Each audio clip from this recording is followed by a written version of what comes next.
Hello दोस्तों, कैसे हो सभी। तो जैसा कि अपना सॉइल साइंस का फंडामेंटल बैच अपन ने स्टार्ट किया हुआ है, उसी का लेक्चर नंबर 21 की अपन आज बात करने वाले हैं, जो है सॉइल डेंसिटी। जैसा कि हम मैंने जो अपना 19 नंबर का लेक्चर था उसके अंदर मैं आपको कंप्लीट इसका एजेंडा बता दिया था अपना, कि अपन सॉइल फिजिक्स का चैप्टर यहाँ पर पढ़ने वाले हैं। ठीक है, इसके अंदर अपन प्रॉपर्टी ऑफ सॉइल्स के अंदर इसके बाद बात कर रहे थे। तो प्रॉपर्टी ऑफ सॉइल्स के अंदर अपन ने दो बात कर लिया था, टेक्सचर की बात कर लिया था, उसके साथ में अपन ने स्ट्रक्चर की बात कर ली थी। दोनों बहुत इंपॉर्टेंट लेक्चर थे अपने सोइल प्रॉपर्टी के हिसाब से, बार-बार क्वेश्चन इससे रिपीट होते हैं। उसी के साथ में सोइल डेंसिटी भी है, ये बहुत इंपॉर्टेंट यहाँ पर लेक्चर होने वाला है, तो समझने का टॉपिक है। तो लास्ट तक आप ज़रूर हमारे साथ बने रहिए, बिल्कुल डायग्रामेटिक तरीके से इसको बिल्कुल समझाने की कोशिश करूँगा आपको, ठीक है? तो चलते हैं अपने लेक्चर के ऊपर। तो सबसे पहले बात करता हूँ डेंसिटी है क्या चीज़? तो डेंसिटी अपन क्या बोलते हैं, इसका जो फ़ॉर्मूला होता है वो क्या होता है, डी बराबर एम अपॉन में वी। एम क्या होता है यहाँ पर, मास अपॉन में वॉल्यूम। तो आप बोलोगे सर फॉर्मूला तो हमें भी याद है, लेकिन इसका कंसेप्ट क्या बोलते हैं वो देखते हैं। तो डेंसिटी एक्चुअल में अपन देसी चीज़, अपनी देसी लैंग्वेज में अपन डेंसिटी को समझने के तरीके से अपन देखें तो डेंसिटी एक तरफ से क्या होता है, कोई चीज़ का वेटनेस कितनी है, उसके अंदर भार कितना होता है। मेनली होता नहीं है, बट इसको समझने के लिए अपन दिमाग में डालें कि कोई चीज़ को अपन उसके अंदर कितना उसका हैवीनेस है। यदि ऐसा अपने को उसको डिसाइड करना है तो उसके लिए अपन क्या देखते हैं, उसकी डेंसिटी देखते हैं। डेंसिटी देखते कैसे हैं कि वॉल्यूम लेते हैं, कोई भी अपने पास कोई भी पार्टिकल किसी का भी, यहाँ पर अपन सोइल की बात कर रहे हैं तो अपन सोइल ही ले लेते हैं, ठीक है। तो ये अपने पास सरफेस है, तो इस सरफेस का मैंने इतना एरिया ले लिया, ठीक है। मतलब मैंने ले लिया यहाँ पर वॉल्यूम के बेसिस पे देखने के ऊपर मैंने ले लिया यहाँ पर 1 सेंटीमीटर क्यूब। 1 सेंटीमीटर क्यूब का मतलब क्या हो गया, सेंटीमीटर क्यूब क्या हो गया, वॉल्यूम। वॉल्यूम हमेशा अपने 3D में लेते हैं, मतलब डेप्थ भी लेते हैं, विड्थ भी लेते हैं, लेंथ भी लेते हैं, तो इसलिए अपन यहाँ पर क्या यूज करते हैं, सेंटीमीटर क्यूब। इतना समझ में आया।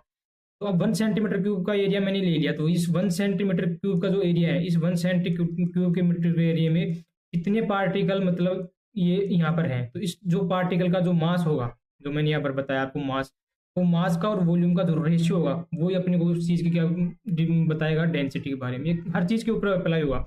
आप कोई भी कोई लोहे का टुकड़ा ले लो या और किसी का कोई मेटल का टुकड़ा ले लो, तो सेम उनके ऊपर होगा। अपने को डेंसिटी निकालने की तो उनके उसका अपन 1 सेंटीमीटर क्यूब का एरिया लेंगे, उसमें कितना मास है, उस मास में अपन वॉल्यूम का डिवाइड कर देंगे, तो वहां से उसकी क्या आ जाती है, डेंसिटी आ जाती है। यहाँ पर डेंसिटी को नॉर्मली अपन मेजर करते हैं और आरडी बोटल से टेंसियोमीटर से वो करते हैं, तो डायरेक्ट क्वेश्चन आता है। तो ये आप याद रखना कि मेजरमेंट किससे किससे करते हैं डेंसिटी का, ठीक है। उसी के साथ में यूनिट की बात कर लेते हैं यहाँ पर। तो यूनिट की बात करूँ तो मैं, तो यूनिट इसकी होती है ग्राम पर सेंटीमीटर क्यूब। सेंटीमीटर क्यूब आपको बताया कि वॉल्यूम क्या होता है, 3D डायमेंशन यूनिट होती है, इसलिए अपन यहाँ पर सेंटीमीटर क्यूब यहाँ पर क्या लेते हैं, इसका वॉल्यूम वॉल्यूम लेते हैं। उसी के साथ में मास, मास आपको पता है ग्राम में, तो ग्राम पर सेंटीमीटर क्यूब लिखते हैं। उसी के साथ में इसको यदि दूसरी यूनिट के अंदर मीटर क्यूब के अंदर चेंज करेंगे, तो जो इसी की इसकी जो यूनिट होगी वो इसकी यूनिट हो जाएगी वो मेगा ग्राम पर मीटर क्यूब, ठीक है। तो कैपिटल एम और जी क्या है यहाँ पर, मेगा ग्राम।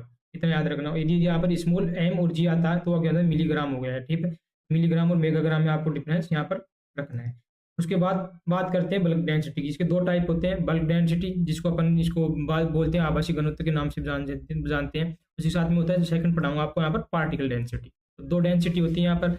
अब दोनों डेंसिटी में आपको दिमाग में क्या रखना है, सिर्फ आपको वॉल्यूम याद रखना है, क्योंकि इनके अंदर जो चेंज होगा सिर्फ वॉल्यूम के बेसिस पे चेंज होगा, मास यहाँ पर कांस्टेंट होगा। क्योंकि अपन कभी कभी कोई चीज की डेंसिटी देखनी है तो अपन पहले वहां का वॉल्यूम अपन देखते हैं कि कितने एरिया का है, कितना वॉल्यूम है वहां का उस चीज का, उसके अंदर कितना मास है। मास बाद में उसका मास अपन डिटरमाइन करते हैं, डिटरमाइन करके मास करके कितना उसका वॉल्यूम हुआ, उसका अपन यहाँ पर रेशियो देख कर क्या बताते हैं, उसकी डेंसिटी बताते हैं, ठीक है। तो पहला आपको जब भी डेंसिटी दिमाग में आए तो आपको पहला दिमाग में कंसेप्ट आना चाहिए, सर मैं जब जब मेरे पर डेंसिटी की मैं बात करूंगा तो मैं वहां पर बात करूंगा वॉल्यूम की, ठीक है। क्योंकि यहाँ पर तो चेंज है सिर्फ वॉल्यूम के अंदर चेंज है, ठीक है। आपको पार्टिकल डेंसिटी, बल्क डेंसिटी पढ़ा रहा हूँ, तो इसके अंदर अपन वॉल्यूम लेते हैं, तो इसके अंदर वॉल्यूम लेते हैं सॉलिड पार्टिकल्स का प्लस पोर स्पेस का। पोर स्पेस की बात क्यों कर रहे हैं, अपन सोइल की बात कर रहे हैं, ठीक है सर। सोइल की बात कर रहे हो तो यहाँ पर हम क्या किसकी बात करेंगे, पोर स्पेस की। क्योंकि लास्ट टाइम मैंने स्टार्टिंग में अपन जब लेक्चर स्टार्ट किए थे, जब पेडोलॉजी पढ़ाया था, उस टाइम आपको बताया था कि इसके अंदर अपने 50% क्या पाए जाते हैं, पोर स्पेस अपने पाए जाते हैं, जिसके अंदर 25% मैंने मैक्रो और 25% मैंने क्या बताया था, माइक्रो। तो पोर स्पेस किसके अंदर होती है, अपनी सोइल के अंदर पोर स्पेस यहाँ पर होते हैं।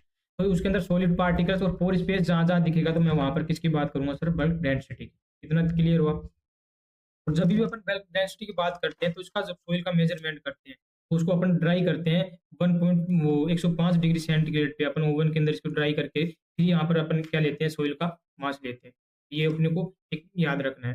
तो इतना याद रखना है कि बल्क डेंसिटी में सर मेरे को वॉल्यूम में क्या लेना है, सोइल पार्टिकल्स लेना है प्लस में पोर स्पेस लेना है। तो जर्नल टर्म अपन इसका एवरेज देखें, क्योंकि सोइल तो अपनी अलग-अलग टाइप की होती है। लेकिन जर्नल अपने को यदि बल्क डेंसिटी की बात करें, तो जो बंडल इसकी जो बल्क डेंसिटी होती है, वो होती है 1.33 ग्राम पर सेंटीमीटर क्यूब या ग्राम पर सीसी। अब ये कैसे निकालते हैं, इसको समझते हैं अपन। जैसा कि मैंने बताया कि solid particles and pore space लेंगे किसके अंदर, वॉल्यूम के तरफ। तो मैंने ले लिया यहाँ पर 1 सेंटीमीटर क्यूब वॉल्यूम ले लिया, ठीक है। तो उसके अंदर अपने को एवरेज एवरेज लेना है। तो एवरेज अपन कब कब लेते हैं, जब आइडियल कंडीशन होती है। और आइडियल कंडीशन में अपन किसकी बात करते हैं, तो आइडियल सॉइल जो अपनी होती है अपनी एग्रीकल्चर प्रोडक्शन के लिए, तो वो होती है लोमी सॉइल, ठीक है। लोमी सॉइल होती है। लोमी इसके अंदर किस टाइप की, लास्ट टाइम मैंने इसके अंदर स्ट्रक्चर बताया था, क्रम्बी लाइक स्ट्रक्चर पाई जाती है। और क्रम्बी लाइक स्ट्रक्चर में मैंने आपको वहां भी क्लियर किया था कि उसके अंदर जो रेशियो होता है मैक्रो एंड माइक्रो पोर का, वो बिल्कुल क्या होता है, इक्वल होता है, मतलब सेम रेशियो होता है। इसलिए इसको अपन कल्टीवेशन के लिए यूज करते हैं, एग्रीकल्चर के लिए बेस्ट सॉइल मानते हैं किस टाइप की सॉइल को, क्रम्बी स्ट्रक्चर टाइप की सॉइल को। तो वो किस में पाई जाती है, लोमी सॉइल के अंदर। तो लोमी सॉइल का अपन यहाँ पर एवरेज ले रहे हैं 1.33 ग्राम। ये अपना जर्नल आपको यदि पूछ ले कि सोइल की बल्क डेंसिटी क्या होती है, तो आपको ये बताना है। अलग से अपन और भी बात करेंगे कि सैंडी सोइल की पूछे तो कितनी बताना है, उसकी पूछे तो कितनी बताना है, तो वो अपन अलग उसके अंदर एक एक सोइल के अंदर बात करेंगे, ठीक है। तो इतना बात हुआ। अब ये अपन ने कैसे निकाला कि मैंने बताया कि आपको बल्क डेंसिटी में solid particles and pore space लेना है, ठीक है। तो इसके अंदर मैंने ये मैंने 50% पार्ट इसका मान लिया पोर स्पेस, ठीक है। क्योंकि मैंने बताया आपको इसके अंदर रेशियो सेम होता है। किसकी बात कर रहा हूँ मैं, लोमी सोइल। क्योंकि अपन एवरेज बात करते हैं तो आइडियल कंडीशन की बात करते हैं, तो आइडियल टाइप की सोइल अपने पास कौन सी होती है, लोमी सोइल होती है। तो लोमी सोइल के अपने यहाँ पर एवरेज जो बल्क डेंसिटी होती है 1.33 ग्राम पर सेंटीमीटर क्यूब। इतना क्लियर हुआ। और ये हो गया मेरा पास यहाँ पर 50% सॉलिड पार्ट, ठीक है। इसका जब अपन रेशियो करते हैं, पोर स्पेस है, तो पोर स्पेस का तो अपन कुछ क्या मतलब, पोर स्पेस का खाली जो पार्ट होता है जिसके अंदर एयर भरी रहती है, तो एयर का कोई वॉल्यूम होता नहीं है। वॉल्यूम मतलब वॉल्यूम में काउंट करेंगे, बट उसका यदि अपन मास के अंदर देखेंगे तो कभी अपनी हवा हवा होती है, हवा का कभी आपने मतलब वेट किया है, नहीं होता।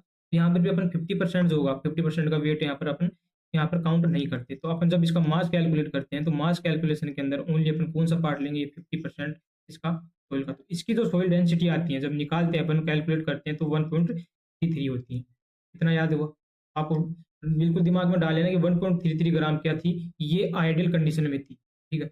उसके बाद जब अपन मेजरमेंट करते हैं, जैसा कि मैंने आपको फर्स्ट लेक्चर पढ़ाया था, उसके अंदर पोर स्पेस पढ़ाया था, तो उस टाइम भी बताया था आपको अंदर कि जो सैंडी सोइल होती है इसके अंदर पोर स्पेस 20 से 30% होता है। उसी के साथ में इसके अंदर सॉलिड पार्टिकल्स, ये अपन मेजरमेंट करते हैं जनरल कंडीशन आइडियल कंडीशन लेके सैंडी सोइल की, तो उस टाइम ये डाटा अपने को मिलता है कि 20 से 30% के बीच में पोर स्पेस पाई जाती है सैंडी सोइल के अंदर।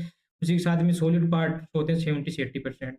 उसी के साथ बात करते हैं यहाँ पर कि सिल्ट सोइल के अंदर देखेंगे तो 40 से 50%। उसी के बाद में क्ले सोइल के अंदर पोर स्पेस 50 से 60%, जबकि सॉलिड पार्ट 40 से 50 और 60 से 60% किसके अंदर, सिल्ट के अंदर। तो यहाँ पर आपको एक चीज देखने को मिल रही है कि जैसे जैसे पोर स्पेस बढ़ रहा है, ठीक, क्या बढ़ रहा है, पोर स्पेस बढ़ने पे क्या हो रहा है, जो सॉलिड पार्ट्स होते हैं वो कम हो रहा है। तो यहाँ पर एक रिलेशनशिप आपको याद रखनी कहेंगे कि जैसे जैसे मैं पोर स्पेस बढ़ाऊंगा, मतलब पोर की परसेंटेज यहाँ पर बढ़ेगी, उसमें क्या हो गया है, परमाणुपति का संबंध हो गया यहाँ पर इसके अंदर सॉलिड पार्ट के अंदर, ठीक है। इतना याद हुआ। तो सर मेरे को एक चीज याद रखनी है कि मुझे सिर्फ सैंड याद रखना है कि सर सैंड सॉइल होती है उसके अंदर थोड़ा पोर कम होता है। और कम कितना होता है, 20 से 30। सीधी सी बात है, 100% में 20 से 30 ही हो गया, तो 70 से 80% क्या हो गया, सॉलिड पार्ट हो गया। दूसरा मेरे को सर दिमाग में याद रखना कि पोर स्पेस का बढ़ना, पोर स्पेस बढ़ रहा है मतलब पोर जो है वो ज्यादा साइज ले रहा है, जो ज्यादा मतलब साइज ले रहा है, तो वहां पर मास कम आएगा। तो सीधी सी बात है, मास कम आएगा तो मास को अपन क्या बोल रहे हैं, सॉलिड पार्ट बोलते हैं। तो सॉलिड पार्ट क्या हो गया सर, वहां पर कम हो जाएगा। मेरे को ये चीज मेरे को फिट हो गई दिमाग में कि मैंने पोर स्पेस के व्युत्क्रमानुपाती मान लिया, इनरिवर्सिबल प्रोपोर्शनल मान लिया मैंने किसको, सॉलिड पार्ट को, ठीक है। इतना क्लियर हुआ। तो यहीं से अब मैंने बताया अपने जो बल्क डेंसिटी, इसके अंदर अपन क्या क्या ले रहे थे, सॉलिड पार्टिकल्स ले रहे थे, पोर स्पेस ले रहे थे। तो इनके ऊपर ही अपनी बल्क डेंसिटी डिपेंड करेगी। और जैसा कि फॉर्मूला मैंने बताया आपको, डी बराबर क्या होता है, एम अपॉन में वी आता है। तो ये मास अपने कौन सा देखेंगे, किसके बेसिस पे, अपन देखेंगे वॉल्यूम के बेसिस पे। तो जहां जहां वॉल्यूम चेंज होगा तो वहां पर डेंसिटी भी चेंज होगी। वॉल्यूम किस पे डिपेंड कर रहा है, यहाँ पर solid parts and pore space पे। तो सर इसमें यहाँ पर pore space and solid part का जब रेशियो चेंज हो रहा है तो डेंसिटी भी चेंज होगी, बिल्कुल चेंज होगी। तो यहाँ पर मैं आपको दिखा रहा हूँ कि यहाँ पर 70 से 80% ये कौन सा पार्ट मिल रहा है आपको, सॉलिड पार्ट मिल रहा है। और सॉलिड पार्ट्स यहाँ पर ज्यादा है। अपना आइडियल कंडीशन में किसकी बात करते हैं, 50% से। तो सीधी सी बात है, जब 50% से थोड़ा ज्यादा सॉलिड पार्टिकल्स में अपने को मिल रहा है, तो यहाँ पर इसकी जो डेंसिटी होगी, बल्क डेंसिटी, वो कितनी हो जाएगी यहाँ पर, 1.6 से 1.7। ठीक है, ये किसकी बात कर रहा हूँ मैं? सैंडी सोइल की। उसी साथ में अब इसके अंदर क्या हो रहा है कि सर इसके अंदर सॉलिड पार्ट्स थोड़ा कम हो रहा है, 50 से 60% ही हो रहा है सॉलिड पार्ट्स। तो सॉलिड पार्ट्स कम होना मतलब मास कम होना। जैसा अपना फॉर्मूला क्या है, डी अपॉन में वो डी बराबर है एम अपॉन में वी। वॉल्यूम अपना वही है, बट क्या हो रहा है सर, पोर स्पेस बढ़ने की वजह से क्या हो रहा है, वहाँ पर मास के अंदर चेंज हो रहा है। जब मास का चेंज होगा तो जो डेंसिटी है उसमें डायरेक्ट चेंज होगा, क्योंकि डी यहाँ पर किसके समानुपाती हो गया, प्रोपोर्शनल हो गया एम के मास के। ठीक है, तो जैसे जैसे सर आपने रिलेशन बताया कि जैसे जैसे पोर पोर इस जो पोर की परसेंटेज है वो जैसे जैसे बढ़ रही है, सो सॉलिड पार्ट्स कम हो रहे हैं, सॉलिड पार्ट्स कम हो रहा है, तो मतलब क्या हो रहा है, उसका मास कम हो रहा है। तो मास कम होगा तो सीधी सी बात है, डेंसिटी क्या हो जाएगी, कम हो जाएगी। तो अब इसके अंदर देख सॉलिड पार्ट ज्यादा था, अभी के अंदर सॉलिड पार्ट कम हो गया, तो क्या होगा, इसकी डेंसिटी थोड़ी कम। तो 1.66 का आप कर दे 1.4% की समथिंग इसकी होती है, 1.4। उसके बाद में इसकी होती है 1.1 से। इसी साथ में आप ऑर्गेनिक मैटर का जो होते हैं अपना कले होते हैं, इसके अंदर पोर स्पेस बहुत ज्यादा होता है, इसलिए इसका जो डेंसिटी होता है उनकी कितना होता है, 0.5 ग्राम पर सेंटीमीटर क्यूब। तो यूनिट अपने को याद रखना है अच्छे से। कोई भी यदि स्टूडेंट है, यदि यूजी वगैरह की तैयारी कर रहा है तो यूनिट जरूर लिख के आना, क्योंकि बहुत से टीचर फिर मार्क्स नहीं देते। ठीक है, ये चीज़ याद रखना है यूनिट के साथ। अब इतना आपको बिल्कुल चीज़ क्लियर हो गई। तो अब यहाँ से एक रिलेशनशिप और मैंने निकाल दिया आपको, बहुत इंपॉर्टेंट रिलेशनशिप आपके लिए, कि सर हाँ हमें समझ में आ गया है कि पोर स्पेस बढ़ने पे सॉइल पार्टिकल्स पार्ट्स हैं वो कम हो रहे हैं। तो सॉलिड पार्ट्स कम होने का मतलब मैं जो अब उसके अंदर मास डिटरमाइन करूंगा तो वो भी मेरे को क्या मिलेगा, कम मिलेगा। तो मास जब कम मिल रहे हैं तो उसकी क्या हो रही है, बल्क डेंसिटी कम हो रही है। तो इनके अंदर भी सेम डिटो मतलब जो रिलेशनशिप इसमें था, तो मैं सॉलिड पार्टिकल्स की जगह क्या डाल दूंगा, अब यहाँ पर बल्क डेंसिटी डाल दूंगा। तो अब जो पोर स्पेस है और बल्क डेंसिटी है उसके अंदर क्या, उसके व्युत्क्रमानुपाती संबंध हो गया कि जैसे जैसे पोर स्पेस बढ़ रहा है तो बल्क डेंसिटी भी क्या हो रही है, कम हो रही है। इतना क्लियर हुआ? ये चीज सिर्फ अपना यहाँ पर बल्क डेंसिटी के बारे में अपनी बात। नेक्स्ट बात करते हैं अपन पार्टिकल डेंसिटी। तो पार्टिकल डेंसिटी के अंदर मैं जैसे आपको बताया कि आपको दिमाग में डेंसिटी आती है, आपके पहले तो फॉर्मूला आ जाते हैं डी बराबर एम अपॉन में वी, और वी आते हैं आपको याद रखना है कि सर मुझे जब भी मेरे को डेंसिटी पढ़नी है तो मैं किसको पकड़ूंगा, पहले वॉल्यूम को पकड़ूंगा। तो वॉल्यूम को पकड़ना है तो मैंने बता दिया बल्क डेंसिटी में हम सॉलिड पार्टिकल्स को और पोर स्पेस को मानते हैं, जबकि पार्टिकल की डेंसिटी अपनी देखनी है, पर्टिकुलर पार्टिकल की डेंसिटी देखनी है, तो अपन वहां पर क्या लेते हैं, सिर्फ सॉलिड पार्ट। ठीक है, तो इसी को अपन बोलते हैं यहाँ की, इसकी अपन ट्रू ट्रू के नाम से या सत्य जो घनत्व होता है, ट्रू जो डेंसिटी होती है उसको बोलते हैं पार्टिकल डेंसिटी। इतना याद रखना है। तो अब सर आपने बता दिया कि इसके अंदर सॉलिड पार्ट लेना है और स्पेस नहीं लेना है, तो मेरे अपना अपना एवरेज अभी यहाँ पर क्या हो जाएगा, मैंने ये 1 सेंटीमीटर क्यूब एरिया ले लिया। तो अब ये तो मेरे पास 50% सर है लोमी सोइल के अंदर, लेकिन अब ये जो 50% पार्ट था ये मेरे पास अब हम और स्पेस के में नहीं ले रहे यहाँ पर, तो नहीं ले रहे, तो अब मैं जो यहाँ पर पार्ट लूंगा तो ये दोनों पार्ट आ जाएंगे। तो ये अपना 1.33 था और ये भी अपने पास 1.3 था, तो यहाँ पर अपने को क्या कर देना है, को डबल कर देना है। तो ये डबल कर देंगे तो इसका जो वो डेंसिटी हो जाएगा वो कितना हो जाएगा, 2.66 ग्राम पर सेंटीमीटर क्यूब। तो आपको ये ऐसे स्टेटमेंट में पूछ ले कोई जीआरएफ के स्टूडेंट है तो कि पार्टिकल डेंसिटी क्या होती है, डबल होती है किसकी, बल्क डेंसिटी की, या जो बल्क डेंसिटी होती है वो पार्टिकल डेंसिटी की क्या होती है, आधी होती है। इतना आपको याद है। अब यहाँ पर आपको ये 2.66 ग्राम ये अपने एवरेज लिया है, अब एवरेज से चलना है। अब अपने को क्या करना है, जैसे मैंने लास्ट टाइम बताया, तो इसके अंदर फिर सैंड की जो ये ऊपर होगी वो क्या हो जाएगी, 2.65। ठीक है, उसके बाद में सिल्ट की आपको याद रखनी है 2.80, क्ले की याद रखनी है 2.85। मतलब वो जो है अपनी जो पार्टिकल डेंसिटी है आपको दिखाता हूँ। तो बल्क डेंसिटी इसकी क्या आपको क्या कर देना है, सिर्फ डबल कर देना है। ठीक है, ये मैंने बताया 1.6 से 1.7 1.4 1.1 0.5, तो इससे थोड़ा क्या है डबल कर दोगे तो वो क्या बन जाएगी अपनी यहाँ पर पार्टिकल डेंसिटी बन जाएगी। तो 2.85 2.80, जिसके बाद में 1.1 से 1.7 ये इसकी क्या हो जाएगी, अपनी पार्टिकल डेंसिटी हो जाएगी। तो दो डेंसिटी मैंने बताया कि दो डेंसिटी जैसे जैसे आपके दिमाग में आएगी तो आपको सीधा किससे चीज से रिलेट करना है, वॉल्यूम से। और वॉल्यूम से के अंदर आपको कंसेप्ट दिमाग में डाल लेना कि जब भी पार्टिकल डेंसिटी लेते हैं तो सॉलिड पार्ट से लेते हैं, सिर्फ सर हम पोर स्पेस नहीं लेते। जब पोर स्पेस नहीं लेंगे तो 50-50% में दोनों में हम किसका काउंट करेंगे, सॉलिड पार्ट काउंट करते हैं। सॉलिड पार्ट काउंट करते हैं तो वो क्या होता है, बल्क डेंसिटी का क्या होता है, डबल हो जाते हैं। तो आप बल्क डेंसिटी दिमाग में डाल लो, उसके साथ में आपकी पार्टिकल डेंसिटी क्या हो जाएगी, याद हो जाएगी। ठीक है, तो आपको फंडामेंटल बैच में इतना क्लियर है बहुत अच्छे तरीके से, इतना भी याद रख लोगे आपके क्वेश्चन बन जाएंगे। उसके बाद बात करते हैं फैक्टर इफेक्टिंग ऑफ डेंसिटी। तो फैक्टर इफेक्टिंग डेंसिटी में बात करें तो टिलेज की बात करें, टिलेज मतलब हमने हल चलाया वहाँ पर, तो उसमें क्या हुआ, हल चलाएंगे तो क्या होगा, अपनी जो सोइल है उसके अंदर जो कम्पैक्टनेस था वो कम हो जाएगा। मतलब उसके अंदर जो पार्टिकल थे वो टूटेंगे, टूट के वो क्या कर देंगे, अपनी अपनी मतलब डिवाइड करेंगे, तो वहाँ पर पोर स्पेस की मात्रा क्या हो जाती है, बढ़ जाती है। जो पोर स्पेस की मात्रा बढ़ रही है जैसा मैंने लास्ट स्लाइड में मैं आपको बताया कि जब पोर स्पेस की साइड, जब पोर स्पेस क्या हो रहा है, बढ़ रहा है, तो सर वो जब पोर स्पेस बढ़ रहा है तो बल्क डेंसिटी क्या हो रही है, कम हो रही है। तो टिलेज में क्या होता है, बल्क डेंसिटी का क्या हो जाता है, कम होता है। इतनी याद है। अब आप बात करो पार्टिकल डेंसिटी, तो सर हम पार्टिकल डेंसिटी में सिर्फ किसकी बात कर रहे हैं, पार्टिकल डेंसिटी में सिर्फ हम किसकी बात करते हैं, सॉलिड पार्ट की बात करते हैं, पोर स्पेस की बात नहीं करते। तो जब टिलेज में तो ओनली इफेक्ट किसके ऊपर पड़ रहा है, पोर स्पेस पे। तो पोर स्पेस का कोई डिपेंडेंसी नहीं है इसके अंदर, तो सोइल जो पार्टिकल डेंसिटी होगी वो क्या होगी, नो चेंज होगी। याद रखना, बहुत अच्छी चीज़ है। ठीक है, तो रीजन भी बता दिया हूँ मैंने इसको कि पोर स्पेस बढ़ता है तो सीधी सी बात है पर बल्क डेंसिटी क्या हो जाएगी, कम हो जाएगी। और जो पार्टिकल डेंसिटी है वो सर नो चेंज होगी। क्यों होगी, क्यों, फिर इसके अंदर वॉल्यूम के अंदर किसका बात करते हैं अपन, सॉलिड पार्ट का। सॉलिड पार्ट तो उतना ही रहेगा, ऐसा तो नहीं है अपने टीलेज किया तो अपनी इधर की मिट्टी उठा के कोई दूसरी जगह डाल दिया। जगह डाल भी दो, लेकिन अपन जब डेंसिटी निकालेंगे तो जिस एरिया की डेंसिटी निकालेंगे तो उसमें जितनी सोइल थी उसकी बात करेंगे ना, तो वो सोइल तो उसमें रहेगी बस। तो टिलेज टिलेज से अपने कोई फर्क नहीं पड़ता किसके ऊपर, पार्टिकल डेंसिटी के ऊपर। नेक्स्ट बात करते हैं पडलिंग। पडलिंग किसके अंदर करते हैं, राइस के अंदर। पहली चीज तो ये याद रखना, राइस के अंदर अपन राइस की जब हार्वेस्ट वो जब भी अपन वो करते हैं, ट्रांसप्लांटिंग करते हैं, तो उससे पहले पडलिंग करते हैं, ताकि अपने को क्या है, राइस पानी चाहिए अच्छे से, तो पानी चाहिए तो उससे पहले अपन वहाँ पर अच्छी कंडीशन ऐसी डेवलप करते हैं जैसे पानी अपने लॉन्ग टाइम तक रहे। तो उसमें क्या करते हैं, पानी डाल करके जो अपना इक्विपमेंट्स होते हैं उससे उसको बिल्कुल कीचड़ टाइप का बना देते हैं। ठीक है, तो वही क्या होता है, यहाँ पर पडलिंग होता है।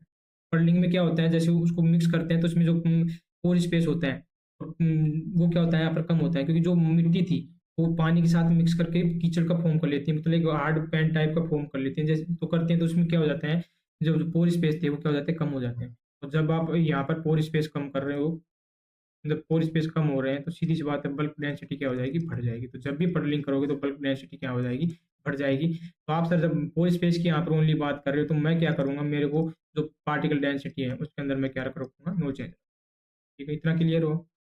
तो सिर्फ किसके ऊपर डिपेंड इफेक्ट पड़ेगा पडलिंग का, इसके ऊपर। अब बात करता हूँ ऑर्गेनिक मैटर एंड मैन्योर।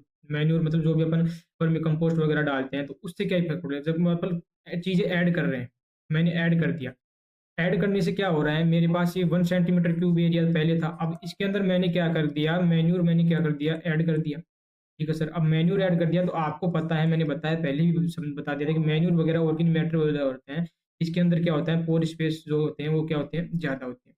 ठीक है, पोर स्पेस भी ज़्यादा होते हैं। उसके साथ में अब मेरे पास मैन्यूर ऐड किया, जितना यहाँ पर मेरा मास आ रहा था पहले इस सोइल के अंदर, अब इसके अंदर मैंने डाला तो थोड़ा पोर स्पेस वगैरह बढ़ गया। तो जो पहले इसके अंदर जो मास था वो अब इसके अंदर मास क्या होगा, कम आएगा, क्योंकि ये मैंने एरिया लिया 1 सेंटीमीटर क्यूब। ठीक है, यहीं भी मैंने वन एरिया ले लिया 1 सेंटीमीटर क्यूब।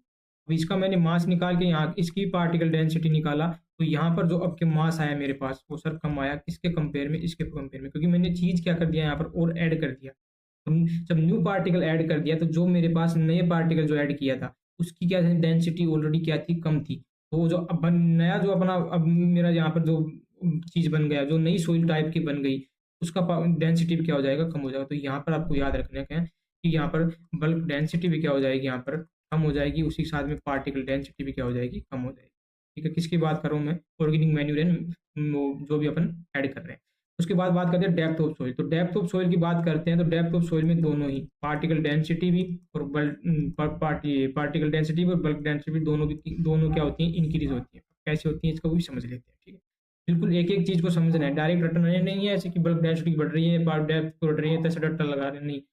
बस चीजों को जैसे मैंने बताया वैसे आप याद रखना है सीधा। तो डेप्थ ऑफ सोइल की बात कर रहे हैं तो देखो अब अपन क्या करते हैं, मेनली 15 सेंटीमीटर एरिया होता है, तो वो 15 सेंटीमीटर अपर जो ये सोइल होती है अपन इसमें क्या करते हैं, प्रॉपर अच्छे से कल्टीवेशन वगैरह करते हैं। तो जो नीचे की सोइल हो गई, ये 15 सेंटीमीटर से नीचे की सोइल की बात कर रहा हूँ मैं, डेप्थ ऑफ सोइल। जैसे जैसे डेप्थ में जाएंगे तो अपना क्या होता है यहाँ पर, कंपेक्शन होना, मतलब जो सोइल होती है उसका हार्डनेस क्या हो जाता है, यहाँ पर बढ़ जाता है। तो सोइल का हार्डनेस बढ़ने से क्या हो जाता है कि अब सर मैं 1 सेंटीमीटर यहाँ पर ले रहा हूँ, ठीक है, 1 सेंटीमीटर क्यूब यहाँ पर ले रहा हूँ, तो उसके अंदर जो आएगा, और उसके बाद यहाँ पर कंपैक्शन बढ़ रहा है, मतलब जैसे जैसे नीचे जाएंगे तो वहाँ पर हैज ए पोर स्पेस क्या हो जाता है, कम हो जाता है, मतलब सोइल एक कम्पैक्ट फॉर्म में पाई जाती है, सीमेंटेड फॉर्म में अपने को जैसे जैसे नीचे जाएंगे, उसमें जैसे जैसे नीचे जाएंगे तो अब जो पहले ऊपर वाली सोइल के अंदर 1 सेंटीमीटर क्यूब में जितनी सोइल आ रही थी, वो नीचे वाली 1 सेंटीमीटर सोइल में अपन यदि उसका मास निकालेंगे तो वो क्या आएगा, ज्यादा आएगा। ठीक है, ये किसकी बात कर रहा हूँ, 0 से 15 सेंटीमीटर, मतलब अपर सोइल की बात कर रहा हूँ। जैसे जैसे अपन डीप में जा रहे हैं, 15 सेंटीमीटर से नीचे जा रहे हैं, 60 सेंटीमीटर आगे नीचे, तो वहाँ पर जो मास होगा वो क्या होगा, ज़्यादा होगा कंपेयर टू अपर सोइल की। तो डेप्थ जैसे जैसे अंदर जाएंगे तो क्या हो रहा है, मास बढ़ रहा है। मैंने जैसे आपको रिलेशन बताया डी बराबर क्या होता है, एम अपॉन में वी। तो मास जैसे जैसे बढ़ेगा तो डेंसिटी भी क्या हो जाएगी, बढ़ेगी। ये बात क्लियर हुई, ठीक है। तो यहाँ से क्या हो गया, डेप्थ भी क्या हो गया, बढ़ गया। तो तीनों चीज़ आप कॉन्सेप्ट बिल्कुल क्लियर हुई। क्या कितना याद रखना है ये मैंने बता दिया। टेंसीमीटर एनआरडी बोतल से अपन इसका मेजरमेंट करते हैं, उसके साथ में दोनों चीज़ बताया कि जैसे जैसे ही डेंसिटी दिमाग में आ जाए तो सर हमें याद रखना है वॉल्यूम, वॉल्यूम से मुझे खेलना है। उसके साथ में मेरे को सिर्फ क्या याद रखना है, सिर्फ 1.33 याद रखना है सर, और मुझे डेंसिटी में कुछ याद नहीं रखना। और सिर्फ मैंने आपने बताया कि वॉल्यूम आपको याद रखना है। सिर्फ वॉल्यूम में क्या करना था, जो बल्क डेंसिटी थी उसके अंदर दोनों को अपने को काउंट रखना था, सॉलिड पार्ट को भी, और उसी के साथ में जो अपना ये था सॉलिड पार्टिकल साथ में और स्पेस को, इन दोनों को अपने को क्या करना था, काउंट में रखना था। ठीक है, इतने क्लियर हो। तो यहाँ पर क्या था, 1.33 मैंने बात किया था, उसका अपने को क्या करना था, उसके अंदर बढ़ा देना था और कम करना था। सैंड सिल्ट और क्ले का रेशियो आपको उसके अंदर देख लिया करना था है। ठीक है, इतना क्लियर हुआ। तो और भी आप हमारे प्लेटफॉर्म पे जा सकते हो, यहाँ पर हमें फॉलो कर सकते हो। और यदि वीडियो पसंद आता है तो लाइक कीजिए और हमारे साथ जुड़े रहिए रेगुलर आपको वीडियो देखने के लिए। और भी हम यहाँ पर जॉब रिलेटेड इन्फॉर्मेशन देते हैं। और भी आपके जितने भी दोस्त वगैरह एग्रीकल्चर से रिलेटेड, उनको भी चीज़ को शेयर कीजिए तो उनको चीज़ को इस चीज़ का फायदा हो। ठीक है, मिलते हैं नेक्स्ट वीडियो में। धन्यवाद।